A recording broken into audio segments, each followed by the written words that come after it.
नमस्कार, आप देख रहे हैं पब्लिक लाइव न्यूज और आपके साथ हूं राजेश विश्वकर्मा। दरअसल एक ऐसी खबर आज आपको बताने जा रहे हैं जिस खबर को आप सुनेंगे तो चकित रह जाएंगे। दरअसल सूरत शहर में लगातार थैलेसेमिया से ग्रसित बच्चों के लिए सूरत पुलिस लगातार ब्लड डोनेट का आयोजन कर रही है। पिछले कई सालों से लगातार जिस तरह से सूरत पुलिस ब्लड डोनेट का आयोजन कर रही है, उन बच्चों को कभी भी ब्लड की कमी ना हो और थैलेसेमिया की असर जल्दी से खत्म हो, उसके लिए सूरत पुलिस अलग अलग पुलिस थानों की हद में इस तरह की जो कार्यक्रम है उसका आयोजन कर रहा है।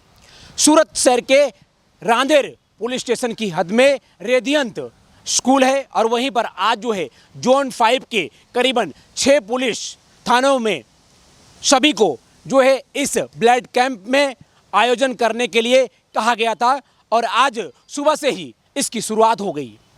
करीबन 3000 बोतल का संकल्प था ब्लड का और उसी के तहत हर एक पुलिस थानों की हद में उनके नागरिकों को ब्लड कैंप में आने की अपील की थी। सूरत पुलिस आयुक्त अनुपम सिंह गहलोत की अगुवाई में थैलेसेमिया ग्रसित बच्चों के लिए इस तरह के कैंप का आयोजन करने के लिए आदेश जारी किया गया था। पिछले कुछ सालों में इन बच्चों के लिए काफ़ी ज़्यादा पुलिस कहीं ना कहीं इन ब्लड के लिए कैंप करती रही है। ऐसे में आसपास के जो नागरिक हैं उनका सहयोग भी काफ़ी अच्छा देखने को मिला। सूरत पुलिस आयुक्त अनुपम सिंह गहलोत ने मीडिया से लेकर तमाम स्थानिक नागरिक और पुलिस तंत्र का आभार माना है। उनका कहना है कि इसी तरह से अगर आम जनता, आम नागरिक इसी तरह से ब्लड कैंप में अपना अहम योगदान अगर देता है तो आने वाले दिनों में थैलेसेमिया ग्रहित जो बच्चे हैं, जो बीमार मरीज हैं, उनके लिए एक वरदान साबित हो सकता है।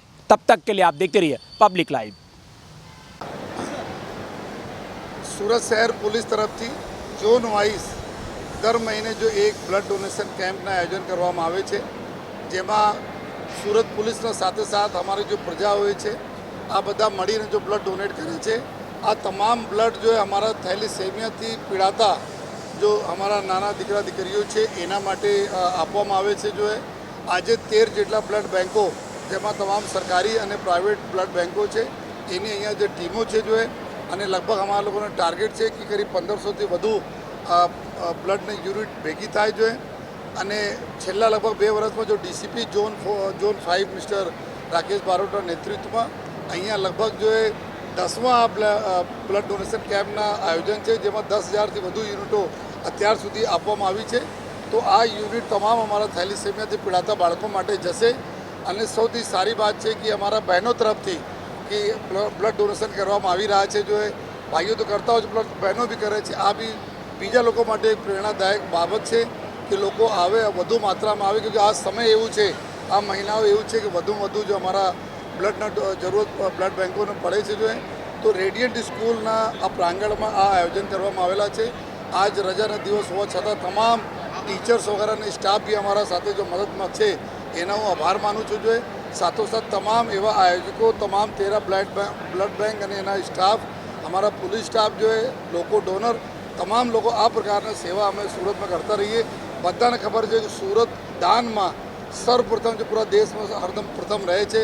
चाहे आँखों का नेत्र दान हो, चाहे अंगना दान हो, बॉडीना दान हो અને रक्तदान में भी અમે લોકો ઇન્ડિયામાં સૌથી આગળ રહીએ છીએ। એના જો પ્રેરણા લઈને આજનું આયોજન છે અને અમે ઉમ્મીદ રાખીએ છીએ કે અમારા થેલેસેમિયાથી પીડાતા બાળકોના શારીરિક સ્વસ્થતા જળવાતા રહેશે અને કોઈ દિવસ એના બ્લડની કમી નહીં થશે। એવા અમારા સુરતના નગરજનો અને અમારા जो पुलिस स्टाफ અમે લોકો પ્રતિબદ્ધ છીએ। અને ફરીથી અમારા મીડિયાના મિત્રો આપના થકી જ આ બધા આ પ્રચાર પ્રસાર થાય છે, જેથી બીજા જ્યારે બ્લડ ડોનેશન કેમ્પ થાય તો વધુમાં વધુ લોકો આવે તો આપને બી ખૂબ ખૂબ અમે આભાર માનીએ છીએ। આજે SBI તરફથી સ્ટેટ બેંક ઓફ ઇન્ડિયા બી અમારા સહભાગી બનેલા છે। અને આમાં તમામ જેટલા બી અમારા રક્તદાન કરવાવાળા રક્તવીરો છે એના એક હેલ્મેટ SBI તરફથી આપવામાં આવી રહ્યા છે અને આજ પ્રક્રિયામાં ત્યાર સુધી 450 જેટલા લોકોને આપી દેવામાં આવે છે। બાકી બી જેટલા 2000 તકના અમારા લોકોની તૈયારી છે અને જેટલા બી ડોનેટ કરશે એના બધાને એક હેલ્મેટ એના માટે કે રોડ ઉપર આપના લહુ નહીં બહે બલ્कि આપના લહુ સહી જગ્યા पे જાય એના માટે જો હેલ્મેટ એક પ્રતીક તરીકે સેફ્ટી પ્રતીક અમે લોકો આપીએ છીએ